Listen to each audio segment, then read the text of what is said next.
Hi dear, today நம்ம JK எஃப்எஃபோட 14th எபிசோட பார்க்க போகிறோம். ஸோ நீங்கள் இந்த சேனலுக்கு புதுசு அப்படின்னா இதோட 12 எபிசோடு வந்துட்டு நான் இன்னொரு சேனலில் போட்டிருப்பேன். நான் வேணால் லிங்க் வந்துட்டு டிஸ்கிரிப்ஷன் அப்படி இல்லைனா கமெண்ட் பாக்ஸில் கொடுக்குறேன். நீங்கள் வந்துட்டு அதை பார்த்துட்டு வந்துடுங்க, ஓகேவா? ஓகே டியர் சிஸ்டருக்குள்ளே போகலாம். நானே இந்த சேனலுக்கு புதுசு தான். சரி, ஓகே.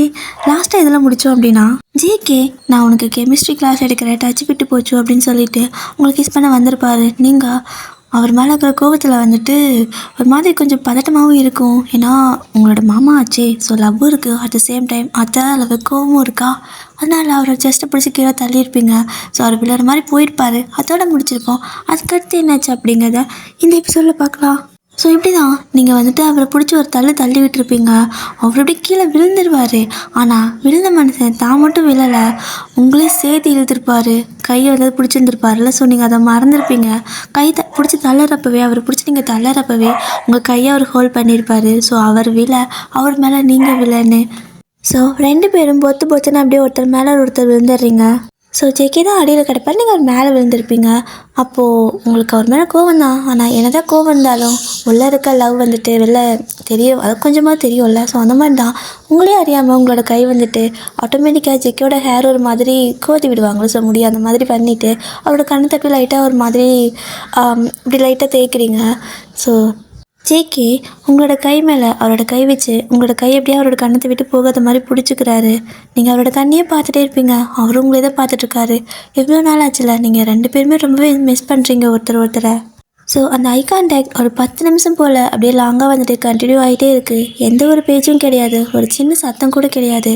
ஜஸ்ட் 2 பேருமே அமைதியாக ஒருத்தரை பார்த்துட்டே இருப்பீங்க. அப்போது அதுக்கு தகுந்த மாதிரி கரெக்டாக உங்களோட அம்மாவும் கால் பண்ணுவாங்க. ஸோ உங்கள் ஃபோன் வந்துட்டு ரிங் ஆகிட்டு இருக்குது. ஆக்சுவலாக அதில் ஒரு சாங் நீங்கள் வச்சுருந்துருப்பீங்க.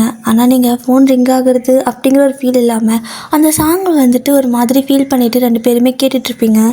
ஸோ பேக்ரவுண்டில் அந்த சாங் பாடும்போது நீங்கள் அப்படியே ஜேகே வந்துட்டு ஹக் பண்ண மாதிரி அப்படியே அவரோட செஸ்ட்லேயே படுத்துப்பீங்க. அந்த சாங் வந்துட்டு அப்படியே பேக்ரவுண்டில் பாடிட்டே இருக்கும்.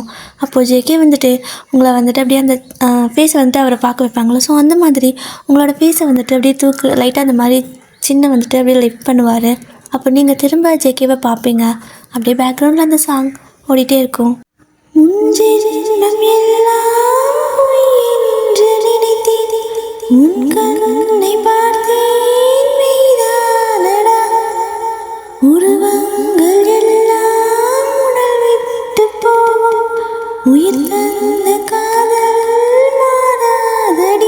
ஸோ இந்த மாதிரி சாங் வந்துட்டு பேக்ரவுண்டில் பாடுறதுக்கும் நீங்கள் 2 பேரும் அப்படியே அந்த சாங்லேயே ஒரு மாதிரி ஃபீல் பண்ணிகிட்டே இருப்பீங்க. ஸோ அப்படி தான் ஒரு 10 நிமிஷம் போயிருக்கோம். அம்மா இந்த சைடு என்னாச்சு, இந்த ஒயினுக்கு ஃபோன் பண்ணால் எடுக்கவே மாட்றா அப்படின்னு சொல்லிட்டு அவங்க மறுபடியும் கால் பண்ணுறாங்க. திரும்ப அதே சாங் ப்ளே ஆகிட்டே இருக்குது. ஸோ இப்படி தான் அந்த சாங் வந்துட்டு கட் ஆக வரைக்கும் 2 பேர் பார்த்துட்டே இருந்திருப்பீங்க. ஸோ கரெக்டாக காலும் வந்துட்டு ரிங் ஃபுல்லாக ஆகிட்டு கட் ஆகிடுச்சு. அண்ட் இப்போ தான் நீங்கள் ரியலைஸ் பண்ணுறீங்க என்ன பண்ணிட்டு இருக்கிறீங்கன்னு. பார்த்தா ஜேகேவோட கன்னத்தில் அப்படியே கை வச்சுருக்கீங்க. அவர் வந்துட்டு உங்களோட கையை அப்படி பிடிச்ச மாதிரி அவரோட கையை ப்ளேஸ் பண்ணியிருக்காரு. உங்களுக்கு வந்துட்டு எந்திரிக்கவும் மனசு இல்லை, அதை எடுத்து விடவும் மனசு இல்லை. இன்னும் ஒரு கொஞ்சம் நேரம் இதே மாதிரி போகாதா அப்படின்னு சொல்லி ஒரு மாதிரி ஏக்கமாக இருக்குது. அதே மாதிரி தான் ஜேகேக்கும் அப்படியே உங்களை பார்த்துட்டு இப்படியே இருந்துடலாம் அப்படிங்கிற மாதிரி சொல்கிற மாதிரி பார்ப்பாரு. 2 பேர்த்துக்கும் ஒரே தாட் தான். ஸோ 2 பேரும் மாற்றி அப்படியே பார்த்துட்டு இருந்திருப்பீங்க. ஸோ ஒரு கொஞ்சம் நேரம் கழித்து நீங்கள் வந்துட்டு அப்படியே டக்குன்னு எந்திரிச்சுக்கிறீங்க. ஆனால் உங்களுக்கு அந்த கோவம் இருக்குல்ல, ஸோ இவ்வளோ நேரம் கோவம்லாம் மறந்துருச்சு, கண்ணை மறைச்சிருச்சு. ஆனால் இப்போது திரும்ப அந்த கோவம் எங்கே இருந்துச்சோ தெரியல வந்து ஒட்டிக்கிச்சு. அப்படியே ஒரு மாதிரி முறைச்சிட்டு பார்க்குறீங்க ஜேகேவை. அவர் வந்துட்டு கோவம் தானே, திட்டிடு இல்லை அடிச்சுக்கோ, ஏன் இந்த மாதிரி நடந்துக்கிற, எனக்கு அது ரொம்ப ஹர்ட் ஆகுது அப்படின்னு சொல்கிறாரு. நீங்கள் ப்ரொஃபஸர், நீங்கள் ஏன் ப்ரொஃபஸர் சடனாக இப்படியெல்லாம் பேசுகிறீங்க, நான் ஏன் உங்கள் மேலே கோவப்படணும்? அண்ட் நான் தான் உங்களை தள்ளி விட்டேன், தப்பு உங்கள் மேலே தான், நீங்கள் தான் என்கிட்ட மிஸ்பிஹேவ் பண்ண வந்தீங்க, ஸோ அதனால் தள்ளி விட்டது தப்பு தான், அதனால தான் நீங்கள் விழுந்துட்டீங்க. ஆனால் நீங்கள் பண்ணது தப்பு தான். பட் இதை அப்படியே வச்சுக்கோங்க, வேறு யார்ட்டையும் சொல்லாதீங்க, ஏன்னா என்னோடய நேம் ஸ்பாயில் ஆகிடும் அப்படிங்கிறீங்க. என்னடி பேசிகிட்டு இருக்க நீ, நான் உனக்கு ப்ரொஃபஸரா அப்படின்னு கேட்குறாரு. அப்புறம் நீங்கள் எனக்கு ப்ரொஃபஸர் தானே? ஆமாம், கிளாஸில் இருக்கிற எல்லோரும் எங்கே போனாங்க, எல்லாத்தையும் தனியாக அனுப்பிட்டு என்னை மட்டும் இங்கே வச்சு என்ன பண்ணிட்டு இருக்கிறீங்க, நீங்கள் என்ன பிளான் பண்ணியிருக்கீங்க அப்படின்னு சொல்லி கேட்குறீங்க. ஸோ ஜேகே வந்துட்டு அம்மா தாயே, நான்லாம் ஒரு பிளானும் பண்ணலை. எல்லாரும் ஆடிட்டோரியத்தில் இருக்காங்க, ஒரு சின்ன மீட்டிங் மாதிரி. ஏன் எல்லாருக்கும் தெரிஞ்சிருக்கு, உனக்கு தெரியலையா என்ன? அதுக்கு தான் நேரமாக வரணுங்கிட்டு சீக்கிரம் வந்துட்டு எல்லோரும் மாதிரி அங்கே போயிருந்திருப்பேன். நீ கண்ணக்கா வந்துட்டு லேட்டாக வந்த, அதனால நீ கிளாஸ்க்கு வந்த. சரி ஓகே, நம்ம ஆள் தனியாக கிளாஸில் இருப்பாளே, போய் நம்ம கொஞ்ச நேரம் கம்பெனி கொடுக்கலாம். நான் வந்தா என்னையே தள்ளி விடுறியா நீ அப்படிங்கிறாரு. ஸோ நீங்கள் ஒன்றும் தெரியாத மாதிரி அந்த பக்கம் திரும்பி நின்றுக்கிறீங்க. ஜேகே வந்துட்டு சாரிடி அப்படிங்கிறாரு. நான் உங்ககிட்ட எதுவுமே கேட்கல ப்ரொஃபஸர், இந்த மாதிரி என்கிட்ட பேசாதீங்க, எனக்கு அது பிடிக்கல, நீங்கள் ஜஸ்ட் எனக்கு ப்ரொஃபஸர் அந்த மாதிரி மட்டும் அதே லிமிட்டில் இருங்க அப்படின்னு சொல்லிவிட்டு அப்படி போய்ட்டு உக்காந்துக்கிறீங்க கம்முன்னு. அவர் விட்டுறதாலாம் இல்லை, ஏன்னா நீங்கள் கோவத்தில் இருக்கிறது அவருக்கு தெரியும்ல. ஸோ அவர் பண்ணது தப்பு தானே, அதனால் நம்ம பண்ணதுக்கு இதெல்லாம் தேவை தான். அட்லீஸ்ட் அத்தனை தடவை கால் பண்ணுறப்போ ஒரு வாட்டியாவது பிக் பண்ணியிருந்துருக்கலாம் அப்படின்னு சொல்லிட்டு நினச்சிட்டு வந்து உங்கள் பக்கத்தில் உட்காந்துக்கிறாரு. நீங்கள் ப்ரொஃபஸரோட சேர் அங்கே இருக்குது அப்படிங்கிறீங்க. சும்மா ப்ரொஃபஸருங்க அதடி டென்ஷன் ஆகுது அப்படின்னு சொல்லிட்டு ஜேகே கத்த, நீங்களும் ப்ரொஃபஸர்னு கூப்பிடாமல் வேறு எப்படி கூப்பிட்றதுங்க ப்ரொஃபஸர் அப்படிங்கிறீங்க. ஸோ அவர் கடவுளை இந்த வார்த்தையே கேட்டாலே எரிச்சலாக வருது, நீ மாமான்னு கூப்பிடு அப்படிங்கிறாரு. மாமாவா? அதெல்லாம் உங்களெலாம் எப்படி கூப்பிடணும்? நான் என் மாமாவை தான் நான் மாமான்னு கூப்பிடுவேன், உங்களெல்லாம் கூப்பிட முடியாது அப்படின்னு சொல்கிறீங்க. உனக்கு மாமா இருக்காரா அப்படின்னு சொல்லிட்டு அப்படியே கொஞ்சம் லைட்டாக கேட்குறாரு. நீங்கள் இருந்தால் கூப்பிடுவேன், இல்லையே ஒரு வேளை ஃப்யூச்சரில் இருந்தால் அப்போ கூப்பிட்டுக்கிறேன் அப்படின்னு சொல்லிட்டு அந்த பக்கம் எஞ்சி போயிடுறீங்க. இவளை என்ன பண்ணால் சரி பண்ண முடியும், இவளை கரெக்ட் பண்ணவே முடியலையே. ஈஸியாக கைக்கு கிடச்சிச்சு, அப்புறம் நம்ம வந்துட்டு அப்படியே விட்டுட்டோம், அப்புறம் இப்போ கஷ்டப்படுறோம் அப்படின்னு சொல்லிட்டு ஒரு மாதிரி யோசிக்கிறாரு. ஏன்னா நீங்கள் 2 பேரும் அதாவது ஜேகேங்க பின்னாடியே சுற்றி எல்லாம் வந்துட்டு உங்களை லவ் பண்ண வைக்கல. 2 பேர்த்துக்கும் தானாக நேச்சரே வந்துட்டு அந்த கியூபிட் வேலையெல்லாம் பார்த்து விட்டுச்சு. அதை வச்சு ஒழுங்காக இது பண்ணிக்க தெரியாமல் அவர் ஒரு சின்ன மிஸ்டேக் பண்ணேன், அது இப்போது மறுபடியும் அவருக்கு எஞ்சிற மாதிரி கொண்டு போய் நிறுத்தியிருக்கு. சரி ஓகே, அவளே போயிட்டா நம்ம இங்கே என்ன வேலை அப்படின்னு சொல்லிட்டு ஜேகேவும் வந்துட்டு அப்படியே வெளியே போகிறாரு கேபினுக்கு தான். கேபின் வந்து பார்த்தா நீங்கள் அங்கே ஜின் கீழே உட்காந்து பேசிகிட்டு இருக்கிறீங்க. அவருக்கு என்ன சொல்கிறதுனே தெரியல. ஜின் வேற உங்ககிட்ட என்ன வயன் நீ இங்கே இருக்கா? சரி ஓகே, என்னது எல்லோரும் ஆடிட்டோரியத்தில் இருக்காங்க, நீ மட்டும் இங்கே இருக்கா போகலையா அப்படின்னு கேட்குறாரு. ஜின், அது எனக்கு தெரியல, ஒருத்தர் என்கிட்ட சொல்ல, நான் இன்றைக்கி வரத்துக்கு கொஞ்சம் லேட் ஆகிடுச்சா, அதனால் நான் மட்டும் தனியாக கிளாஸில் இருந்தேன். அப்புறம் தனியாக கிளாஸ் ரூமில் இருக்கிறது வந்துட்டு ஒரு பொண்ணுக்கு சேஃப்டி கிடையாதுல்ல அப்படின்னு ஜேகேவை பார்த்துட்டே சொல்கிறீங்க. அவர் அப்படியே ஒரு மாதிரி அவருக்கு புறைய போயிடுது, எங்கே சொல்லிடுவாளோ என்னமோன்ட்டு அப்படியே இரும்பிட்டு நிற்கிறாரு. நீங்களும் மனசுக்குள்ளேயே சிரிச்சுக்கிட்டு இல்லை அது வந்துட்டு தனியாக இருக்கிறதுக்கு சேஃப்டி கிடையாதுன்னு சொல்லிட்டு நான் உங்ககிட்ட வந்துட்டேன். அப்புறம் ஜின் சாப்பிட்டாச்சா அப்படின்னு கேட்குறீங்க. முதல்ல வந்து நீ உட்காரு அப்படிங்கிறாரு. நீங்களும் போய் உட்காந்துக்கிறீங்க. நீ சாப்பிட்டியா அப்படின்னு கேட்குறாரு. நீங்களும் இல்லையே, எனக்கு தான் சமைக்க தெரியாதே அப்படின்னு நீங்கள் சொல்கிறீங்க. ஜேகேக்கு இப்போ தான் அது வந்து ஞாபகத்துக்கே வருது. ஆமாம்ல, இவளுக்கு சமைக்க தெரியாது, என்ன பண்ணுவா, தனியாக இருக்கிறா அப்படின்னு சொல்லிட்டு அவர் இப்போ தான் யோசிக்கிறாரு. ஜின் உடனே அவரோட லஞ்ச் பேக்கில் வந்துட்டு டிஃபன் பாக்ஸ் இருக்குது, அதை எடுத்து உங்கள் கையில் கொடுக்குறாரு. என்ன எனக்கு எதுக்கு கொடுக்குறீங்க அப்படின்னு சொல்லி கேட்க, நீ சாப்பிட்டுக்கோ அப்படிங்கிறாரு. அப்போ உங்களுக்கு லஞ்சு அப்படின்னு கேட்டா, இங்கே பாரு அப்படின்னு சொல்லிவிட்டு அந்த லஞ்ச் பேக்கை எடுத்து காட்டுறாரு. உள்ளே வந்துட்டு இன்னும் ஒரு 2 டிஃபன் பாக்ஸ் இருக்குது. மொத்தம் 3 டிஃபன் பாக்ஸ் எதுக்கு நீங்கள் கொண்டு வந்தீங்க அப்படின்னு கேட்க, உன்னை பார்த்தாலே தெரியுது உனக்கு சமைக்க தெரியாதுன்னு, அதனால தான் உனக்கு மார்னிங் லஞ்ச் 2 நானே கொண்டு வந்துட்டேன், லஞ்சுக்கும் இங்கே வந்துட்டு சாப்பிட்டுக்கலாம் அப்படிங்கிறாரு. ஜின், நீங்கள் ரொம்ப ஸ்வீட்டாக இருக்கீங்க, உங்களை மாதிரியே எல்லோரும் ஸ்வீட்டாக இருந்தால் எந்த பிரச்சனையும் இல்லை தான் அப்படின்னு சொல்லிட்டு ஜேகேக்கு ஒரு மாதிரி பொடி வச்சு பேசுகிற மாதிரியே பேசுகிறீங்க. அவர் அப்படியே அந்த ஒரு மாதிரி பொறாமல் வரும்ல, ஸோ அப்படி தான் அவர் அப்படியே வெந்துட்டு நின்றுருக்கார் அந்த சைடு. ஸோ நீங்களும் ஜின் கொடுத்த அந்த டிஃபன் பாக்ஸை வாங்கிக்கிறீங்க. ஸோ வாங்கி சாப்பிட்டுட்டு இருக்கிறீங்க. ஜேகே வந்துட்டு சரி ஓகே அவள் சாப்பிட்டோம் சாப்பிடல அப்படின்னு சொல்லிட்டு அப்படியே தான் அமைதியாக நின்றுருப்பார். அந்த பக்கம் ஜின் பார்த்ததுமே, அங்கே என்ன பண்ணிருக்கா, வந்து உட்காரு, ஏன் அப்படியே நின்றுருக்க அப்படின்னு சொல்லி கேட்குறாரு. ஜேகேவும் இல்லை அது வந்து அப்படின்னு சொல்லவும், வாடா வந்து உட்காரு அப்படின்னு சொல்லிட்டு இவர் உட்கார சொல்லியிருப்பார். இங்கே ஜேகேவும் ஒரு மாதிரி அப்படியே அமைதியாக உங்களே பார்த்துட்ருக்க. எதுக்கு நீ அவளை அப்படி பார்க்குற அப்படின்னு சொல்லி கேட்குறாரு ஜின். நீங்கள் வந்துட்டு ஐயோயோ இப்படியெல்லாம் எல்லோரும் என்ன பார்க்காதீங்க, எனக்கு வயிறு வலிக்கும் அப்படின்னு சொல்லிட்டு அந்த பக்கம் திரும்பிக்கிறீங்க. என்னவோ தெரியல, ஜின்க்கு வந்துட்டு நீங்கள் பேசுகிறது ரொம்ப பிடிச்சிருக்கு, ஒரு மாதிரி க்யூட்டாக, அட் த சேம் டைம் ஓப்பனாக ஃப்ராங்காக இருக்கிறீங்க. ஸோ அதனால் அவருக்கு ரொம்ப பிடிச்சிருக்கு. அப்படியே வந்துட்டு நல்லா சாப்பிடு, டெய்லி நானே கொண்டு வந்துடுறேன், நீ ஒன்றும் வீட்டில் கஷ்டம்லாம் பட வேணாம் அப்படின்னு சொல்கிறாரு. அப்போ நைட்டுக்கு அப்படின்னு சொல்லி கேட்குறீங்க. நைட்டுக்கா? வேணா கொண்டு வந்து தரட்டா அப்படின்னு சொல்லி கேட்கவும் ஜேகே உடனே இல்லை இல்லை அதெல்லாம் வேணாம் அப்படின்னு கத்துறாரு.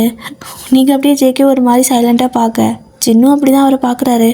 உடனே ஜேகே புரிஞ்சுட்டு அது ஜின் எப்படி 3 நேரமும் நீங்களே கொண்டு வந்துட்டு இருந்தா அது உங்கள் ஃபேமிலிக்கு ஏதாவது பிரச்சனை ஆகிடும் அப்படின்னு சொல்லவும் நீ கொடுத்து விட்டதே அம்மா தாண்டா அப்படின்னு சொல்கிறாரு. உங்கள் அம்மாவுக்கு வேறு வேலையே இல்லையா அப்படிங்கிற மாதிரி மனசுல நினச்சிட்டு இல்லை அது அவள் வீடு அப்படியே ஆப்போசிட்டில் இருக்குது அப்படின்னு சொல்கிறாரு. தெரியும் அப்படின்னு ஜின் சொல்லவும் இல்லை என் வீடும் அங்கே தான் இருக்குது அதனால் அப்படின்னு சொல்கிறாரு. என்னது 2 பேரும் ஒரே அப்பார்ட்மெண்ட்டில் இருக்கீங்களா அப்படின்னு ஜின் கேட்குறாரு. நீங்கள் இல்லையே எனக்கு தெரியாது அப்படின்னு சொல்லிடுறீங்க. அடி பாவி எப்படி நடிக்கிறா பாரு அப்படின்ட்டு ஜின்கிட்ட ஜேகேவும் ஹியோங் ஆமாம் 2 பேரும் ஒரே அப்பார்ட்மெண்ட் தான், பக்கத்து ஃப்ளாட் தான், நான் பார்த்துருக்கேன் வாயினை. ஸோ அவங்க தான் என்னை பார்க்கல போல் அப்படிங்கிறாரு. ஸோ நீங்கள் அப்படியே நூடுல்ஸை வாயில் போட்டு மென்னுக்கிட்டே ஆமாம்மா ஊரில் போகிற வரவங்களெல்லாம் பார்த்துருக்கதா எனக்கு வேலையா என்ன அப்படின்ட்டு ஒரு மாதிரி கதன்னு பேசுகிறீங்க. ஜின் சிரிச்சுக்கிட்டே சரி ஓகே நீ யாரையும் பார்க்க வேணாம், முதல்ல ஒழுங்காக சாப்பிட்டு போயிடும் அப்படிங்கிறாரா. இப்போ அப்படி தான் சாப்பிட்ருப்பீங்க, செம பசி வேறு. இப்போது அப்படியே வந்துட்டு ஜேகே ஹியோங் நைட்டு நான் வேணால் குடிச்சிட்றேன் உங்களுக்காக தான் அப்படிங்கிறாரு. ஆமாடா எனக்காக நீ இந்த ஹெல்ப்பை மட்டும் பண்ணு, அவளுக்கு சமைக்க தெரியாதுல்ல, சின்ன பொண்ணாக வேறு இருக்கா. ஸோ நீ வந்துட்டு எப்படியும் உனக்கு நீயே தானே குக் பண்ணி சாப்பிடுவ, அவளுக்கும் சேர்த்து பண்ணி கொடுத்துரு அப்படின்னு சொல்லவும் நானும் அவங்க வீட்டுக்கு போக மாட்டேன் அப்படிங்கிறீங்க. நீ போக வேணாம் வயன், அவன் கொண்டு வந்து கொடுப்பான் அப்படின்னு சொல்லவும் இல்லை வேண்டாம் அப்படின்னு நீங்கள் சொல்கிறீங்களா. அப்போது ஜேகே வந்துட்டு ஒன்றும் பிரச்சனை இல்லை, எனக்கு எந்த சிரமமும் இல்லை அப்படின்னு சொல்லிட்டு இருக்காரு. இப்படி தான் கொஞ்ச நேரம் எல்லாம் பேசிகிட்டு இருந்துருப்பீங்க. அதுக்கப்புறம் நீங்களும் கிளாஸ் போயிடுறீங்க, ஏன்னா எல்லோரும் வந்திருப்பாங்க. இப்போ அப்படியே கிளாஸ் வந்துட்டு மூவ் ஆகிட்டே இருக்குது. ஈவினிங் ஆகுது, நீங்கள் வந்துட்டு லாஸ்ட்டாக வீட்டுக்கு கிளம்புவாங்கள்ல, அந்த அண்ணாவுக்கு வந்துட்டு கால் பண்ணலாமா, இன்றைக்கி வேறு ரொம்ப கோல்டு அதிகமாக இருக்கே அப்படின்னு சொல்லிட்டு ஒரு மாதிரி அமைதியாக ஓரமாக நின்றுட்டுக்கிறீங்க ரோட்டோரத்தில். ஸோ என்ன அப்படின்னா உங்களோட ஜாக்கெட் இருக்குல்ல, ஸோ அந்த ஸ்வெட்டர் போடுவாங்களே, ஸோ அந்த மாதிரி ஜாக்கெட் இருக்குல்ல, ஸோ அதை வந்துட்டு என்ன பண்ணிட்டீங்கன்னா மறந்து போய் கிளாஸ்லேயே விட்டுட்டு வந்துட்டீங்க. கிளாஸ்க்குள்ளே போனால் கழட்டி வச்சிடலாம், அப்படி கழட்டி வச்சுருப்பீங்க. ஸோ வர அவசரத்தில் மறந்துட்டு வந்துட்டீங்க. இப்போ எல்லாமே பூட்டியிருப்பாங்களா, இப்போ எப்படி போகிறது அப்படின்னு சொல்லிட்டு நீங்கள் வந்துட்டு ஒரு மாதிரி கையெல்லாம் அப்படியே கட்டிக்கிட்டு ஓரமாக நிற்கிறீங்க. சரி ஓகே எப்படியும் நின்றுட்டே இருந்தோமா உடஞ்சி செத்துருவோம், நிற்கிற நேரம் கொஞ்சம் தூரம் நடந்தால் கூட சீக்கிரம் வீட்டுக்காவது போயிடலாம் அப்படின்னு சொல்லிட்டு அப்படியே மெதுவாக அப்படியே கையை கட்டிகிட்டே நடக்க ஆரம்பிச்சிருப்பீங்க. அப்போது சடனாக உங்கள் மேலே வந்துட்டு யாரோ ஒரு ஜாக்கெட்டை போட்ட மாதிரி இருக்குது. திரும்பி பார்க்குறீங்க, பார்த்தா அது ஜேகே தான். நீங்கள் அப்படியே அவரே பார்க்க அவர் திரும்ப உங்களை பார்க்க நீங்கள் கோவமாக பார்த்துட்டு எனக்கு ஒன்றும் தேவையில்லை அப்படின்னு சொல்லிட்டு கிளம்புறீங்க. ஆனாலும் அதை கொடுக்கல, தேவையில்லைன்னு வாய் தான் சொல்லுது. ஆனால் கை வந்துட்டு அந்த ஜாக்கெட்டுக்குள்ள அது உள்ள கை விட்டு போட்டுக்கிறீங்க. ஸோ போட்டு ஜிப்பெல்லாம் போட்டு எனக்கு ஒன்றும் உங்கள் ஹெல்ப் தேவையில்லை அப்படின்ட்டு போயிட்டுக்கிறீங்க. அவருக்கு சிரிப்பு தான் வருது. வாயை திறந்து கேட்டால் தான் என்ன, ஏன் இப்படி இருக்கா, ஏன்னா நீ பண்ண வேலை அப்படி ஜேகே அப்படின்னு சொல்லிட்டு அவரே கேள்வியும் கேட்டுக்கிறாரு, பதிலும் சொல்லிக்கிறாரு. இப்போ நீங்கள் முன்னாடி போக அவர் பின்னாடியே வந்திருப்பார். உங்களுக்கு தெரியுது ஜேகே உங்கள் கூட தான் வராருன்னு, ஒரு மாதிரி உங்களுக்கு சேஃபாக தான் ஃபீல் ஆகுது, ஏன்னா அவங்க மாமா உங்கள் கூட இருக்காருல்ல, அதனால் அப்படி ஒரு மாதிரி சிரித்த மாதிரியே போகிறீங்க. அவரும் பார்க்குறேன் எத்தனை நாளைக்கு இந்த கோவம் அப்படின்ட்டு அப்படியே உங்கள் பின்னாடியே வந்துட்டு இந்த வரை இப்போ உங்கள் கூட நடக்க ஆரம்பிச்சிருப்பாரு. உங்களால் விலைக்கு போகவும் முடியல, அட் த சேம் டைம் கோவத்தில் கூட நடக்கவும் பிடிக்கல. ஆனாலும் ஒரு மாதிரி மிக்ஸ்டப்பான ஒரு எமோஷனலோடு தான் நடந்து போகிறீங்க. ஆனால் உங்களுக்கு கால் வேறு ரொம்ப வலிக்கும். ஒரு மாதிரி கால் வலிக்கவும் என்ன பண்ணிடுறீங்கன்னா அந்த ஐஸ் எல்லாம் இருக்கும்ல, ஸோ அது மாதிரி தான் இருக்கும் நடந்து போகிறப்ப ரோட்டில். அங்கே வந்துட்டு ரொம்ப பனியாக இருக்கிறதுனால அது மேலே காலை வைக்கிறவும் வலிக்கு விட்டு போத்துன்னு விழுந்துடுறீங்க. ஸோ குப்பர் அடித்து விழுந்துடுறீங்க. அதனால முட்டியில் அடிபட்டுறது. ஜேகே ஓடி வந்துட்டு அது பக்கத்துலேயே தான் இருந்திருப்பாரா. ஸோ அவர் வந்து டக்குன்னு கீழே உட்காந்து ஒயன் அப்படின்னு சொல்லிட்டு உங்களை தூக்கி விடுறாரு. ஆனால் வலிக்கு விடுதுறீங்க காலை வைக்கிறப்பெல்லாம். ஸோ மறுபடியும் விழுந்து முட்டி செம்ம வலி ஆயிடுச்சு. அப்படியே அவர் உங்களை பிடிச்சி தூக்கி அந்த பக்கம் நிறுத்துறாரு. நீங்கள் நிற்கலான்னு ட்ரை பண்ணால் கால் வந்துட்டு கொஞ்சம் கூட அசைக்கவே முடியல, ரொம்ப வலிக்குது. ஐயோ என்னது இப்படி வலிக்குது, இன்றைக்கின்னு பார்த்தா எனக்கு இப்படியெல்லாம் ஆகுமா, இவனை நான் ரிவெஞ்ச் பண்ணணுன்னு நினச்சா இவன்கிட்டயே எல்லா ஹெல்ப்பும் கேட்குற மாதிரி இருக்குது, எனக்கு பிடிக்கவே இல்லை இந்த நாள் அப்படின்னு சொல்லிட்டு நீங்கள் அப்படியே மனசுக்குள்ளே புலம்பிகிட்ருப்பீங்க. வா போகலாம் அப்படிங்கிறாரு. நீங்கள் போங்க ப்ரொஃபஸர் அப்படிங்கிறீங்க. பல்லிலே கொடுத்துன்னா பாருடி, என்னடி ப்ரொஃபஸர்ன்ட்டே இருக்கா, இங்கே ஒன்றும் உனக்கு ப்ரொஃபஸர் இல்லை அப்படின்னு சொல்கிறாரு. எங்கேனாலும் நீங்கள் எனக்கு ப்ரொஃபஸர் அப்படின்னு அவ்வளோ வலியே திமிராக பேசுகிறீங்க. சரி ஓகே வா வைன் அப்படின்னு கூப்பிட்றாரு. நீங்கள் போங்க எனக்கு வர தெரியும் அப்படின்னு நீங்கள் சொல்லிட்டு நின்றுக்கிறீங்க. சரி போ எனக்கு என்ன அப்படின்ட்டு அவரும் 2-3 ஸ்டெப் முன்னாடி போயிட்டுருப்பாரு. சரி ஓகேன்ட்டு நீங்கள் இப்போ தான் காலை ஒரு ஸ்டெப் எடுத்து வைக்கலான்னு பார்க்குறீங்க, ஆனால் முடியல, வலிக்குது. ஒரு ஸ்டெப்பு கூட எடுத்து வைக்க முடியல. திரும்பி பார்த்துட்டு இருப்பாரு நீங்கள் நடக்கிறீங்களா என்னன்னு. உங்களால் முடியல. அதை அவருக்கு பார்த்ததுக்கப்புறமா திரும்ப ரிட்டர்ன் வந்து அப்படியே கீழே உட்காந்துக்கிறாரு. எதுக்கு இங்கே வந்து உட்காந்துருக்கீங்க, ஓரமாக போங்க அப்படின்னு நீங்கள் சொல்லவும், ஏய் ஒன்றும் தெரியாத மாதிரி சீன் போடாத, வா பிக்கி பேக் மாதிரி ஏறிக்கோ அப்படிங்கிறாரு. எனக்கெல்லாம் யாரோட உப்பு கட்டி வேணாம் அப்படின்னு நீங்கள் சொல்கிறீங்க. மயனுனால் நடக்க முடியல அப்படின்னு அவர் சொல்கிறாரு. இல்லை எனக்கு வேண்டாம், நான் நடப்பேன் அப்படின்னு நீங்கள் மறுபடியும் சொல்லவும், இப்போ நீ உப்பு கட்டி ஏறிக்கல அப்படின்னா நான் வந்துட்டு உன்னை பிரைடல் ஸ்டைலில் தூக்கிட்டு போகிற மாதிரி இருக்கும் நடு ரோட்டில், பரவாயில்லையா அப்படின்னு கேட்குறாரு. ஐயோ இவன் செய்யக்கூடிய ஆள் தான், அதுக்கு இது எவ்வளவோ பரவாயில்ல அப்படின்னு சொல்லிட்டு நீங்கள் டக்குன்னு போயிட்டு அவர் மேலே உப்பு கட்டி மாதிரி அந்த பிகி பேக் ஏறிப்பீங்களா, ஸோ அப்படி ஏறிக்கிறீங்க. அவர் அப்படி சிரிச்சுட்டே எழுந்திரிச்சிக்கிறாரு. ஸோ எந்திரிச்சு அப்படியே உங்களை தூக்கிட்டு நடக்க ஆரம்பிக்கிறாரு. ரொம்ப ஒரு மாதிரி வாமாக இருக்குது. உங்களுக்கு அப்படியே உங்களோட அப்பா ஞாபகம்லாம் வருது. அப்போது உங்களுக்கு அப்படியே சின்ன வயசில் அப்பா இந்த மாதிரி தூக்கிட்டு போயிட்டுருப்பாரு. அதுக்கப்புறம் இப்போ தான் for the first time JK இந்த மாதிரி உப்பு கட்டி தூக்கிட்டு போகிறாரு. உங்களுக்கு ஆசையாக இருக்கும் சின்ன வயசில் இந்த மாதிரி உப்பு கட்டியெல்லாம் தூக்கிட்டு போவாங்க, இப்போ யாருமே நம்மளை தூக்குறது இல்லைன்னு. ஆனால் இப்போது உங்களுக்கு அது மறுபடியும் ஃபுல்ஃபில் ஆன மாதிரி இருக்குது. ரொம்ப நல்லா இருக்குது. நீங்கள் அப்படியே நல்லா ஜேக்கோட கழுத்து டைட்டாக ஹக் பண்ண மாதிரி அப்படி பிடிச்சிக்கிறீங்க. ஒரு மாதிரி வாமாக வேறு இருக்கா. ஸோ அவரும் இவ்வளோ ஆசை இருக்குது ஆனால் கோவமும் ஜாஸ்தி இருக்குது அப்படின்னு சொல்லிட்டு அவர் அப்படியே உங்களை தூக்கிட்டே வராரு. கிட்டத்தட்ட ஒரு 10 நிமிஷம் நடந்திருப்பீங்க. இன்னும் ஒரு 10 நிமிஷம் நடந்தால் அப்பார்ட்மெண்ட் வந்துடும். ஸோ அப்படி தான் நீங்கள் அப்பார்ட்மெண்ட் நடந்து போயிட்டு, அதாவது ஜெக்கி உங்களை தூக்கிட்டு நடந்து போயிட்டுருக்கிறாரு அப்பார்ட்மெண்ட்டுக்கு. அப்போது பக்கத்தில் ஒரு கிராசரிஸ் இருக்குது, அதாவது அந்த ஷாப்பெல்லாம் இருக்குல்ல, டிபார்ட்மெண்டல் ஸ்டோர் இருக்குல்ல, ஸோ அந்த மாதிரி டிபார்ட்மெண்டல் ஸ்டோர் இருக்குது. அதுக்குள்ளேருந்து நம்ம யூனா வெளியே வராங்க. அவங்க அப்படியே பேக்கெல்லாம் வந்துட்டு கையில் பிடிச்சிட்டு அவங்களோட பர்ஸை வந்துட்டு பணம்லாம் வந்துட்டு கரெக்டாக செக் பண்ணிவிட்டு கரெக்டாக எல்லாம் பில்லு வாங்கிட்டோமான்னு பார்த்துட்ருப்பாங்க. அப்போ எதிர்ச்சியாக சும்மா அந்த பக்கம் ரோட்டை பார்த்தா இப்படி ஜேகே உங்களை தூக்கிட்டு போயிட்டுருக்காரு உப்பு கட்டி. அவங்களுக்கு என்ன சொல்கிறேன்னே தெரியல, செம்மையாக பயந்துட்டாங்க.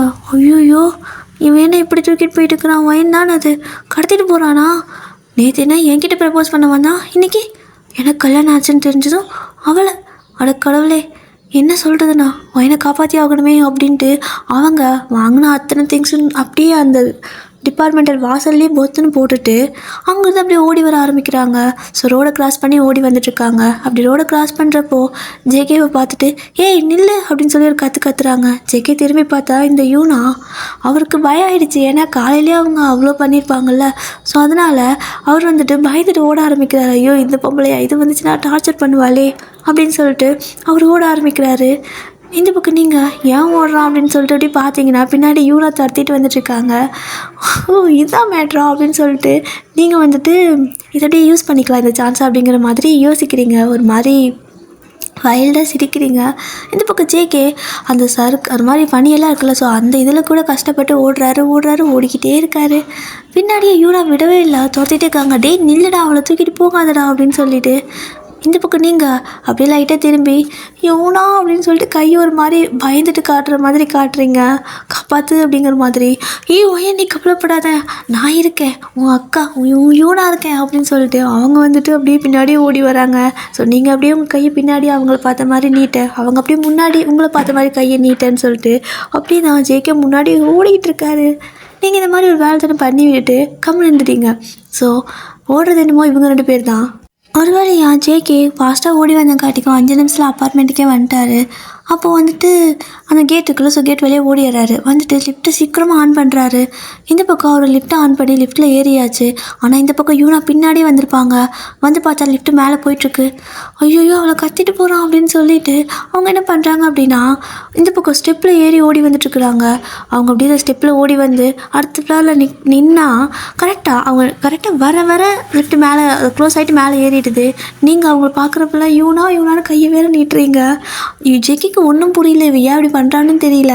ஆனாலும் வந்துட்டு அவர் ஓடிக்கிட்டு இருக்காரு, இவ கல்ல மட்டும் சிக்கக்கூடாதுன்னு. அப்படியே தான் 7 ஃப்ளோரும் வந்துட்டு வந்தாச்சு. ஜேகே அப்படியே 7வது ஃப்ளோர் வந்ததுமே கரெக்டாக வெளியே வந்துட்டு ஒரே ஓட்டமாக ஓடி போயிட்டு அவரோட ரூம் பாஸ்வேர்டை போட்டு உள்ளே கூட்டி போயிடுறாரு. அண்ட் நீங்களும் இதுக்கெல்லாம் ஒரு மாதிரி நல்லா தான் இருக்குது அப்படின்னு சொல்லிட்டு ஒன்றுமே தெரியாத மாதிரி அமைதியாக இருக்கீங்க. இந்த பக்கம் யூனா ஓடி வந்துடுறாங்க. ஸோ ஓடி வந்து மூச்சு வாங்குது அவங்களுக்கு. அப்படியே காலெலாம் செம்ம வலி, முட்டியெல்லாம் வலி எடுத்துச்சு. 7 ஃப்ளோர் அப்படியே ஸ்டெப்பில் ஏறி வந்தால் எப்படி இருக்கும்? இறங்கினா கூட தெரியாது, ஆனால் ஏறணும்ல, ரொம்ப கஷ்டம். அப்படியே வந்துட்டு அப்படியே முட்டியை பிடிச்சிட்டு மூச்சு வாங்கிட்டு நிற்கிறாங்க ஜெக்கோட டோர்கிட்ட. பில் அடித்தா திறக்கவே மாட்டுறாரு. கடவுளே, இவகிட்டேருந்து என்னை எப்படியாவது காப்பாற்றுப்பா அப்படிங்கிற மாதிரி நினச்சிட்டு இருக்காரு. இது எல்லாத்துக்கும் காரணம் நீங்கள் தானே, அவருக்கு தெரியவே இல்லை. ஸோ இப்போது உங்களை வந்துட்டு அவர் போயிட்டு சோஃபாவில் உட்கார வச்சுட்டு இங்கேயே உட்காரு அப்படின்னு சொல்லிட்டு அவரோடைய பக்கத்தில் கீழே உட்காந்துறாரு. சோஃபாவில் உங்களை உட்காரிச்சிட்டு அவர் கீழே உட்காந்து அப்படியே கால் நீட்டி போட்டு மூச்சு வாங்கிட்டு இருக்கிறாரு அந்த சோஃபாவில் சாஞ்சு. உங்களுக்கு பார்க்கவே பாவமாக வேறு இருக்குது. பாவம், என் மாமா ரொம்ப கஷ்டப்படுதில்ல, நீ ரொம்ப ஓவராக பண்ணுற மாதிரி எனக்கு ஃபீல் ஆகுது அப்படின்னு நீங்களே நினச்சிக்கிறீங்க. ஆனாலும் உங்களோட மனசாட்சி ஆகாதுடி, எதுக்கு ஃபீல் ஆகுற? இதை விட அதிகமாக நீ ஃபீல் பண்ணல. நல்லா யோசிச்சுப்பாரு, எத்தனை கால் பண்ணியிருப்ப, எத்தனை மெசேஜ் பண்ணியிருப்ப.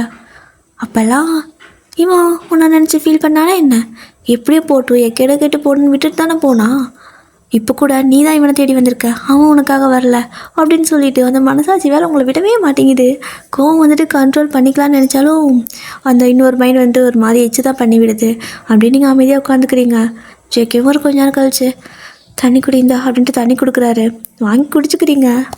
ஒரு கொஞ்ச நேரம் ஆயிடுச்சு. கிட்டத்தட்ட இந்த அலப்பறையிலேயே வந்துட்டு ரொம்ப லேட் ஆகிருக்கும். 2 பேரும் ஒரு மணி நேரம் அப்படியே எப்படி கிடக்குறீங்களோ அப்படியே கிடந்திருப்பீங்க. உங்களுக்கு வேறு கால் வேறு வலி இருக்கு இல்லையா? ஸோ அவருக்கு இப்போ தான் ஞாபகம் வருது, ஐயோ அவளுக்கு கால் வேறு அடிபட்டுச்சுலன்னு சொல்லிட்டு போயிட்டு ஃபஸ்ட் எய்ட் பாக்ஸ் எடுத்துகிட்டு வந்து, ஏய் அந்த பேண்ட்டை கொஞ்சம் சுருட்டி விடு அப்படிங்கிறாரு. எதுக்கு அப்படின்னு நீங்கள் கேட்குறீங்க. எதுக்கா, காயாச்சுல்ல அப்படின்னு சொல்கிறாரு. என்கிட்டயும் மருந்து இருக்கு, நான் என்னோடய வீட்டில் போய் போட்டுக்கிறேன் அப்படின்னு நீங்கள் சொல்கிறீங்க. ஏய், நீ எந்த லட்சத்தில் மருந்து போடணும்னு எனக்கு தெரியாதா? பேண்ட்டை சுருட்டு வயன் அப்படின்னு சொல்கிறாரு. அந்த முட்டி வந்துட்டு முட்டியில் தானே மருந்து போடணும், அதுக்காக மாட்டேன் அப்படின்னு நீங்கள் சொல்லவும் இவ்வளோ அப்படின்ட்டு அப்புறம் அவரே வந்துட்டு உங்கள் கால் எடுத்து அவர் கால் மேலே வச்சுட்டு பேண்ட் அப்படியே சுருட்டிக்கிட்டு இருக்காரு. உங்களுக்கு பார்க்கறதுக்கு பாவமாக இருக்குது. இவ்வளவும் பண்ணுறான், கொஞ்சம் கூட ஈகோ இல்லை. ஆனால் எனக்கு ஈகோ இருக்கே அப்படின்னு சொல்லிட்டு அப்படியே நீங்கள் இன்னுமே உருண்டா உட்காந்துருக்கீங்க. அப்போது ஜேகே வந்துட்டு அந்த முட்டி வரைக்கும் பேண்ட் அப்படியே சுட்டி விட்டு அப்படி பார்க்குறாரு. பார்த்தா அதில் கண்ணாடி இருக்குல்ல, ஸோ அது லைட்டாக கிழிச்சிருக்கோம் காலை, அது கூட உங்களுக்கு தெரியல. ஸோ அதனால தான் ரொம்ப பெயினாக இருந்திருக்கு. ஐயோயோ, என்னது சொன்னால் அழுவாலோ என்னவோ தெரியலையே. தெரியாத மாதிரியே இருந்து போன்ட்டு மருந்து மட்டும் போட்டு விட்டுறாரு. கேட்குறீங்க, என்னாச்சு, அதாவது பெரிய காயம் ஆகிடுச்சா என்ன அப்படின்னு கேட்குறீங்க. நீங்கள் ஆமான்னு சொன்னால் தான் நீங்கள் அழுவீங்க. அதனால் வந்துட்டு காயெல்லாம் ஒன்றும் கிடையாது, சும்மா லைட்டாக இந்த மாதிரி மருந்து போட்டால் சரியாக போயிடும், ரொம்ப பெரிய காயெல்லாம் இல்லை, நீ விழுந்தல்ல அதனால லைட்டாக வலிக்கும் போல் அப்படின்னு சொல்லி விட்டுறாரு. ஸோ ஜேகே மருந்தெல்லாம் போட்டு விட்டதுக்கப்புறமா நீ அப்படியே படுத்துக்கோ அப்படின்னு சொல்லிட்டு உங்களை வந்துட்டு அப்படியே தூக்கிட்டு போயிட்டு காட்டில் வந்துட்டு படுக்க வச்சுட்டு அவர் வந்துட்டு கிச்சனுக்கு போயிடுறாரு. நீங்கள் அப்படியே போயிட்டுருக்கிற ஜேகேவே பார்க்குறீங்க. ஆனால் அவர் வந்துட்டு டக்குன்னு கதவை வந்துட்டு க்ளோஸ் பண்ணி விட்டுட்டு போயிடுறாரு. சே, கொஞ்சம் நேரம் பார்க்கலான்னா அது பொறுக்காதே வந்த மாமாவுக்கு அப்படின்னு சொல்லிட்டு நீங்கள் அப்படியே கம்முன்னு கண்ண மூடி படுத்துக்கிறீங்க. இப்போது ஜேகே போயிட்டு உங்களுக்கு பிடிச்ச மாதிரி நிறைய சாப்பாடெலாம் வந்துட்டு குக் பண்ணி கொடுக்குறாரு. கொண்டு வந்து எல்லாத்தையும் ஹாலில் வச்சுட்டு உங்களையும் வந்து எழுப்புறாரு. நீங்கள் சும்மா தான் கண்ண மூடி படுத்துருப்பீங்க, டக்குன்னு எழுந்துக்கிறீங்க. வா சாப்பிட்லாம் அப்படின்னு சொல்கிறாரு. ப்ரொஃபஸர், நீங்கள் எனக்கு இதெல்லாம் பண்ணுறீங்க, எனக்கு வேணாம் அப்படின்னு நீங்கள் சொல்லவும், ஏன்னா நீ என்னோடய ஸ்டூடெண்ட், அதனால் நான் சொல்கிறது நீ கேட்டுதான் ஆகணும், ஏன்னா நான் உன்னோட ப்ரொஃபஸர் இல்லையா, வா அப்படின்னு சொல்லிட்டு உங்கள் பாணிக்கு அவரும் வந்துட்டார். என்னவன் சடனாக பெல்ட் அடிக்கிறான் அப்படின்ட்டு, இல்லை ப்ரொஃபஸர் எனக்கு வேணாம், என்னை என் ரூமில் கொண்டு போய் விடுங்க, என் வீட்டில் அப்படின்னு கேட்குறீங்க. நான் ப்ரொஃபஸர் தானே, ஸோ நான் சொன்னால் நீ கேட்கணும், ஓகேவா, வா வந்து முதல்ல சாப்பிடு, உனக்கு அங்கே சமைக்கவும் தெரியாது ஒன்றும் தெரியாது, வா அப்படின்னு சொல்லிட்டு அவரே உங்களை தூக்கிட்டு வந்து ஹாலில் உட்கார வைக்கிறாரு. ஸோ பார்த்தா அப்படியே நாக்கில் எச்சி ஊறுது. நான் ரொம்ப நாள் ஆச்சு இப்படியெல்லாம் சாப்பிட்டு. நீங்கள் வெறும் ப்ரெட்டு இந்த மாதிரி தான் சாப்பிடுவீங்க, உங்களுக்கு வேறு எதுவும் சமைக்க தெரியாது. இப்போது அவர் சாப்பாடெலாம் கொண்டு வந்து வச்சதுமே நீங்கள் வந்து நல்லா சாப்பிட ஆரம்பிச்சிட்டிங்க. நல்லா சாப்பிட்டு முடிச்சதுக்கப்புறமா நான் என் வீட்டுக்கு போகணும் அப்படிங்கிறீங்க. ஹலோ, இதுவும் அவர் தான், இங்கே படுத்துங்க அப்படிங்கிறாரு. அதெல்லாம் நான் மாட்டேன், நான் போகிறேன் அப்படின்னு நீங்கள் சொல்கிறீங்க. இந்த மாதிரி 2 பேர் பேசிகிட்டு இருக்கிறப்போ கரெக்டாக டோர் வந்துட்டு ரொம்ப நாக் பண்ணுற மாதிரி சவுண்ட் கேட்குது. ஜேகே எந்திரிச்சு வந்து வெளியே பார்த்தா அந்த யூனா போலீஸ் கூட நிற்கிறாங்க. அவங்க வந்துட்டு பயந்து போய் போலீஸே கூப்பிட்டு வந்துட்டாங்க. இங்கே ஜேகேக்கு என்ன பண்ணுறதுன்னு தெரியல, திரும்பி நிற்கிட்டு ஒரு மாதிரி உங்களை பார்க்க, என்னாச்சு அப்படின்னு நீங்கள் கேட்குறீங்க. இந்த லேடி எதுக்காக போலீஸை கூப்பிட்டு வந்திருக்கு அப்படின்னு சொல்லிட்டு அந்த அப்பாவி மனுஷனுக்கு ஒன்றும் புரியாமல் கேட்க, உங்களுக்கு தான் எல்லாமே தெரியுமே, நீங்கள் தானே இதுக்கெல்லாம் காரணம். ஸோ அதனால் ஐயோயோ போலீஸா அப்படின்னு நீங்கள் கேட்குறீங்க. அதுக்கேட்டி நீ பயப்படுற அப்படின்னு கேட்கவும், ஏன்னா அது வந்து நீ இந்த பக்கம் வா அப்படின்னு சொல்லிவிட்டு நீங்கள் முதல்ல எப்படி நடக்க முடியாமல் போகிறீங்க. ஸோ கரெக்டாக உள்ளே போய்ட்டு அதாவது வெளியே போய் கதவு திறக்கிறீங்க. கதவு திறந்ததும் போலீஸ் உள்ளே வந்துடுறாங்க. வந்துட்டு எங்கே அப்படின்னு கேட்குறாங்க. யூனா போலீஸ்க்கு முன்னாடி வந்து எங்கே வயன் நல்லா இருக்கிறியா என்ன, உனக்கு ஒன்றும் ஆகலையே அப்படின்னு சொல்லி கேட்க, யூனா என்னாச்சு எதுக்கு போலீஸ்லாம் அப்படின்னு நீங்கள் கேட்கவும், அவன் தான் உன்னை கடத்திட்டு வந்துட்டானே, நானும் வந்து கதவை தட்டினா திறக்கவே இல்லை, நான் பயந்துட்டேன்டி, அதனால தான் ஒன்றும் பிரச்சனை இல்லை ஓகேவா நான் இருக்கேன் அப்படிங்கிறாங்க. ஸோ போலீஸும் வந்துட்டு ஜேகே கிட்ட இந்த பக்கம் 2 பேரும் அந்த பக்கம் 2 பேரும் ஜேகே கையெல்லாம் பிடிச்சிட்டு இருக்காங்க. ஜேகேக்கு புரியல, சார் என்னாச்சு இப்போ எதுக்கு என்ன வந்து பிடிக்கிறீங்க அப்படின்னு சொல்லி கேட்க, நீங்கள் வந்துட்டு எல்லாம் நம்மளால தான், மாமாவுக்கு எவ்வளோ பெரிய பிரச்சனை அப்படின்ட்டு, சார் அவர் மேலே என்ன தப்பு இருக்குது, எதுக்கு அவர் இந்த மாதிரி வந்து பிடிக்கிறீங்க அப்படின்னு கேட்குறீங்க. என்னம்மா நீ, உன்னை தான் அவன் கடத்திட்டு வந்திருக்கான்னு கம்ப்ளைண்ட் வந்திருக்கு, நீ அவனுக்கு சப்போர்ட்டாக பேசுகிற அப்படின்னு கேட்குறாங்க. யூனா வந்துட்டு ஏன் அவனை மிரட்டினானே என்ன அப்படின்னு கேட்குறாங்க. யூனா ஒரு நிமிஷம் இருங்க அப்படின்னு சொல்லிட்டு, சார் அவர் என்னை கடத்திட்டெல்லாம் வரலை, ஆக்சுவலாக நான் கீழே விழுந்துட்டேன், என்னோடய முட்டியில் கூட அடிபட்டுருச்சுங்க பாருங்கள், அதனால தான் ஆக்சுவலாக அவர் என்னோடய ப்ரொஃபஸர் தான், அதனால் எனக்கு ஹெல்ப் பண்ணுறதுக்காக தான் அவர் என்னை தூக்கிட்டு வந்தார். அண்ட் என்னோடய ஃப்ளாட் இங்கே பக்கத்தில் தான் இருக்குது. ஸோ எனக்கு இன்றைக்கி சுத்தமாக முடியலைன்னு சொல்லிட்டு அவரே சமைச்சு கொடுத்தாரு, வேறு எதுவும் இல்லை, நீங்கள் தப்பாக புரிஞ்சுக்கிட்டீங்க அப்படின்னு சொல்லி அவங்கள அனுப்பி வச்சிடுறீங்க. இந்த பக்கம் அப்படியே யூனா வந்துட்டு என்னடி சொல்கிற, உனக்கு கடத்திட்டு வரலையா, நான் தான் அவசரப்பட்டேனா அப்படின்னு கேட்குறாங்க. ஸோ நீங்களும் வந்துட்டு யூனா நான் சொன்னது தான் நிஜம் அப்படின்னு சொல்கிறீங்க, அப்புறம் ஏன்டி காப்பாற்றுன்னு கையை காட்டிட்டு போனேன் அப்படின்னு சொல்லிட்டு அவங்க கேட்குறாங்க. இப்போ தான் ஜேகேக்கு புரியுது, அடிப்பாவி நீ பார்த்துக்கிட்ட வேலையா இதுன்னு சொல்லிட்டு உங்களை முறைக்கிறாரு. நீங்களும் ஐயோ போட்டு விட்டாலே அப்படின்ட்டு காப்பாற்றுன்னு சொல்லி நான் கையை காட்டலை, மெதுவாக வா, ரோட்டில் வந்துட்டு வண்டியெல்லாம் வருது ஓரமாக வா, ஏன் இப்படி ஓடி வரேன்னு சொல்லி தான் கையை காட்டினேன் அப்படிங்கிறீங்க. அப்படியா, நான் தான் தப்பாக புரிஞ்சுக்கிட்டேன்னு நினைக்கிறேன். ஐயோ போச்சு வயன், வாங்கின எல்லா திங்ஸும் அங்கே டிபார்ட்மெண்டல் ஸ்டோர் முன்னாடி போட்டு வந்துட்டேன், பர்ஸும் சேர்த்து போட்டேன், போச்சு அப்படின்ட்டு இப்போ அப்படியே அவங்க ஓடுறதுக்கு பார்க்குறாங்க. 2 ஸ்டெப் போயிட்டு திரும்பி முன்னாடி வந்துடுறாங்க. ஜேகே கிட்டே வந்து நின்று, அப்புறம் என்னை நீங்கள் மன்னிச்சிடுங்க, உங்களோட நல்ல மனசை புரிஞ்சுக்காம நான் கொஞ்சம் அவசரப்பட்டுட்டேன். அப்புறம் இன்னொரு விஷயமும் சொல்லணும், கண்டிப்பாக உங்களோட கேள்விக்கு என்கிட்ட பாசிட்டிவான பதில் தான் வரும், பட் கொஞ்சம் வெயிட் பண்ணுங்கள் அப்படின்னு சொல்லிட்டு போயிடுறாங்க. உங்களுக்கு என்ன சொல்கிறேனே தெரியல, என்ன கேள்வி என்ன பாசிட்டிவான பதில் அப்படின்ட்டு ஜேகே யோசிக்க, நீங்கள் வந்துட்டு ஆத்தாடி யூனா ஏதோ ஒரு ஃபார்மில் இருப்பாங்க போலையே அப்படின்னு சொல்லிட்டு நீங்கள் அப்படியே ஜேகேவை பார்க்குறீங்க. அவர் வந்துட்டு என்ன பேசிட்டு போகுது அந்த லேடி அப்படின்னு கேட்குறாரு.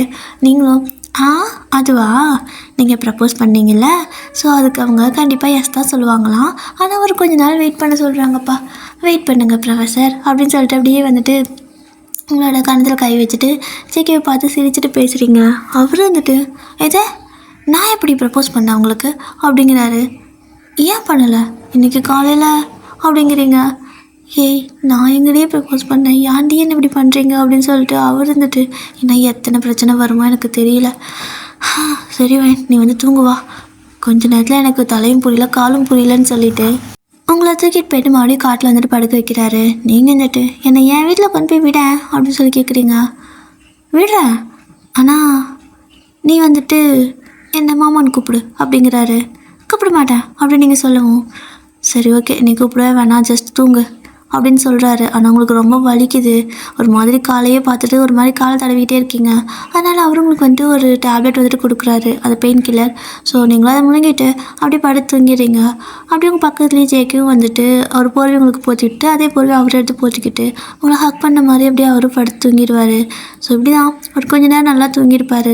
சடனாக அவருக்கு வந்துட்டு கொஞ்சம் தூக்கம் தெரியுது. அப்படி கண்ணை லைட்டாக முழிச்சு பார்க்குறப்போ நீங்கள் அழகாக தூங்கிட்டுருப்பீங்க. அப்போது அவருக்கு எல்லாத்தையும் சொல்லிடலாம் அப்படின்னு தான் தோணுது. ஆனால் நீங்கள் தான் முழிச்சிருக்கிறப்போ மேடம் பாய் திறந்து பேசவே சான்ஸ் கொடுக்க மாட்டீங்கல்ல, அதனால் தூங்குறப்பயாவது சொல்லிடலாம் அவளுக்கு கேட்ட இடம் கேட்கலன்னா என்ன, எனக்கு அதே மனசில் இருக்கிற பாரம் குறையல அப்படின்னு சொல்லிட்டு உங்ககிட்ட எல்லாத்தையும் அவர் அப்படியே சொல்கிறாரு. ஆனால் நீங்கள் நல்லா தூங்கிட்டே இருப்பீங்க, உங்களுக்கு அது எதுவும் தெரியல. ஸோ அப்படி அவர் பேசிகிட்டு இருக்க டக்குன்னு நீங்கள் அவரோட கழுத்தை அப்படியே இழுத்து பிடிச்ச மாதிரி வந்துட்டு உங்கள் பக்கத்தில் இழுத்துக்கிறீங்க. அங்கே மனுஷனுக்கு ஹார்ட் பீட்டெல்லாம் வந்துட்டு செம்ம ஃபாஸ்ட்டாக போயிட்டு இருக்குது. அவருடைய ஒரு மாதிரி மூச்சு வாங்குற மாதிரி ஹார்ட் பீட்லாம் ஃபாஸ்ட்டாக இருக்கும். உங்களை பார்க்குறாரு, நீங்கள் தூங்கிட்டே அவரை பிடிச்சி நீங்கள் கிஸ் பண்ண ஆரம்பிச்சிருப்பீங்க. ஐ மிஸ் யூ அப்படின்னு சொல்லிட்டு. ஸோ கிஸ் பண்ணி முடிச்சதுக்கப்புறமா அவரோட செஸ்ட்டில் அப்படியே நல்லா டைட்டாக ஹக் பண்ணிவிட்டு, நான் உன்னை ரொம்ப மிஸ் பண்ணுறேன், ஆனால் நீ தான் என்னை மிஸ் பண்ணவே இல்லை, நீ பாட்டுக்கு என்னை விட்டுட்டு போயிட்ட, எனக்கு எப்படி இருந்துச்சு தெரியுமா, ஆனால் உன் மேலே லவ் இல்லாமல் போகலை, லவ் இருக்குது, ஆனால் ஈகோ அதிகமாக இருக்குது, ரொம்ப அதிகமாக எனக்கு ஈகோ இருக்குது, கண்டிப்பாக உன்னை நான் மன்னிக்கவே மாட்டேன் அப்படின்னு சொல்லிட்டு திரும்ப அப்படியே கிஸ் பண்ணிவிட்டு மறுபடியும் வந்துட்டு உன்னை நான் மன்னிக்கவே மாட்டேன் அப்படின்னு சொல்லிட்டுருக்கீங்க. ஜேகே வந்துட்டு, எனக்கு இந்த பனிஷ்மெண்ட் ரொம்ப பிடிச்சிருக்கு வயன், நீ என்னை மன்னிக்கவே வேணாம் அப்படிங்கிறாரு. நீங்கள் தூக்கத்தில் ஆமாம் நான் உன்னை மன்னிக்கவே மாட்டேன்ட்டு திரும்ப கிஸ் பண்ணுறீங்க.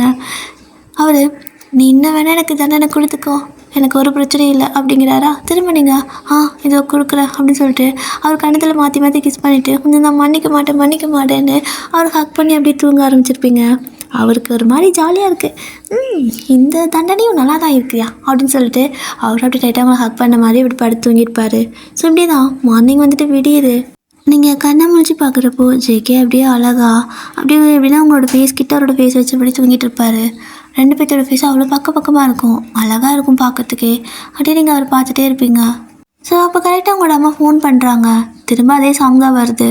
ஐயோ அம்மா ஃபோன் பண்ணியிருக்காங்க அப்படின்ட்டு அப்படியே பக்கத்தில் ஃபோன் இருக்கும், அதை எடுத்து அப்படியே காதில் வச்சு பேசுகிறீங்க. அப்படி நீங்கள் ஃபோனில் பேசிகிட்டு இருக்கிறப்போ உங்களோட அம்மா கேட்குறாங்க, என்னடி நீ இது ஃபோன் பண்ண எடுக்கவே இல்லைன்னு.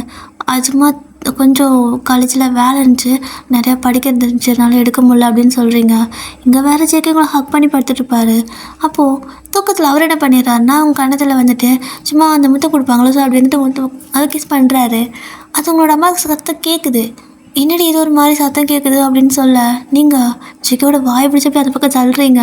அவர் தூக்கத்தில் இருக்கிறதுனால என்ன ஏதுன்னு புரியாமல் திரும்ப வந்துட்டு அவங்களோட மாதிரி கிஸ் பண்ணிட்டே இருக்காரு. நீங்கள்ண்ணா ஐயோ அம்மா அது ஒன்றும் இல்லைம்மா அப்படிங்கிறீங்களா. என்னடி ஏதோ கிஸ் பண்ணுற மாதிரிலாம் சத்தம் கேட்குது, எங்கடி இருக்கா அப்படின்னு சொல்லி கேட்குறாங்க.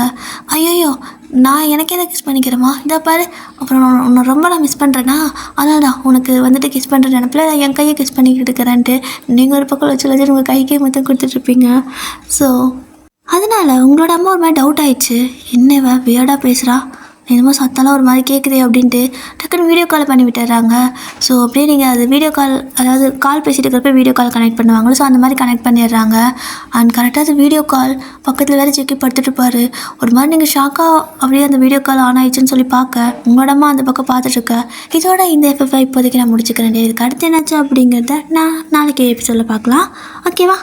சரி ஓகே டியர். ஸோ உங்களுக்கு இந்த ஸ்டோரி பிடிச்சிருந்துச்சி அப்படின்னா லைக் பண்ணிக்கோங்க. அண்ட் உங்களுக்கு ஏதாவது வேறு ஒன் ஷாட் இல்லை எஃப்எஃப்க்கு இது வேணும் அப்படின்னா கமெண்ட்டில் சொல்லுங்கள், கண்டிப்பாக நான் போடுறேன். அண்ட் உஷா டியர் நீங்கள் கேட்டிங்கல்ல, ஸோ கண்டிப்பாக வந்துட்டு நான் போடுறேன். And belated happy birthday. ரொம்ப சாரி டியர், கமெண்ட்டை வந்துட்டு கரெக்டாக பார்க்கல நான், பட்டு நான் பார்க்குறப்போ உங்களோட பர்த்டே முடிஞ்சிருக்குன்னு நினைக்கிறேன். ஸோ நீங்கள் டியூஸ்டே சொல்லியிருந்தீங்க, நான் தேர்ஸ்டே தான் பார்த்தேன். ஸோ பிலேட்டட் ஹாப்பி பர்த்டே, ரொம்ப சாரி. நாளைக்கு அது ஆக்சுவலாக உங்களுக்கு ஃப்ரைடே இந்த வீடியோ வருதா, ஃப்ரைடே வந்துட்டு அது ஒன் ஷாட் வந்துடும், ஓகேவா? ஸோ நீங்கள் இன்றைக்கி பார்க்குறது ஃப்ரைடே தான் பார்ப்பீங்க, இன்றைக்கி ரெக்கார்ட் பண்ணால் நாளைக்கு ஃப்ரைடே, ஓகே? ஸோ கண்டிப்பாக உங்களுக்கு போட்டுறேன். அண்ட் சாரி ரொம்ப லேட் ரீச் பண்ணுறதுக்கு, அண்ட் ரொம்பவே சாரி டிசப்பாயிண்ட் பண்ணுறதுக்கும். And belated happy birthday dear. அப்புறமா இது வேறு புது சேனலாக இருக்குது, வியூஸ் வருமானு தெரியல. அட் த சேம் டைம் இதுக்கு சப்ஸ்கிரைபர்ஸ் வருவாங்களான்னு தெரியலை, அப்புறம் வியூஸ் வருமானு தெரியலை. இது ஒர்க் அவுட் ஆகுமானே எனக்கு தெரியலை.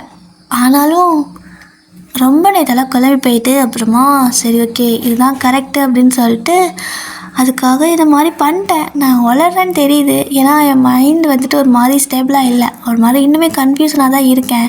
ஏன்னா எல்லா வீடியோஸையும் நான் இப்போ இதில் போட ஆரம்பித்தேன்னா அதில் எனக்கு கொஞ்சம் வர அந்த வியூஸும் போயிடும், வாட்சர்ஸ் போகும். ஐயோ எனக்கு என்ன பண்ணுறதே தெரியலை. பட் பார்ப்போம், கண்டிப்பாக நம்மளும் போட்டு எல்லாத்தையும் குழப்பக்கூடாதுல்ல. ஸோ இதில் இனிமேல் ஒன் ஷாட்டு எஃப்எஃப் மட்டும்தான் வரும் டியர். ஒன் ஷாட்டு இதிலே தான் வரும், எஃப்எஃப் இதிலே தான் வரும். அப்போது ஒன் ஷாட் எஃப்எஃப் பார்க்குறவங்களுக்கு ஈஸியாக இருக்கும். அண்ட் அதில் வந்துட்டு ஏதாவது ஃபன்னி வீடியோஸ் இல்லை ஏதாவது வீடியோஸ் இந்த ப்ளூபர்ஸ்லாம் இருக்குல்ல, ஸோ அந்த மாதிரி வீடியோஸ்லாம் போடுறேன். ப்ளீஸ் கொஞ்சம் அதுக்கும் சப்போர்ட் பண்ணிங்கன்னா கொஞ்சம் ஹெல்ப்பாக இருக்கும். ஏன்னா நான் ரொம்ப ஒரு மாதிரி எனக்கு டிப்ரெஷன் ஆகுது சடனாக சேனலை புதுசாக வேறு ஒரு சேனலில் போடுறதுக்கு. ஆனாலும் வேறு வழியும் இல்லை, எல்லாத்தையும் தாண்டி தான் போய் ஆகணும். ஸோ ப்ளீஸ் 2 சேனலுக்கும் கொஞ்சம் சப்போர்ட் பண்ணுங்கள், ஓகேவா? அண்ட் இவ்வளோ நாள் நீங்கள் சப்போர்ட் பண்ணிங்க, அதனால இவ்வளோ தூரமே. ஸோ இனிமேலும் கொஞ்சம் சப்போர்ட் பண்ணுங்கள் டியர். ஏன்னா என்னன்னு தெரியல. ஐயோ சரி ஓகே. அண்ட் நான் ஒரு சரியான புலம்பல்வாதியாக இருக்கேன். என்னென்னமோ சொல்லணும்னு நினச்சேன். சரி ஓகே, அவ்வளோ எனக்கு எல்லாமே மறந்து போச்சு. ஒரு மாதிரி மைண்டு பிளாங்க் ஆகிடுச்சு. டடா சராங்க.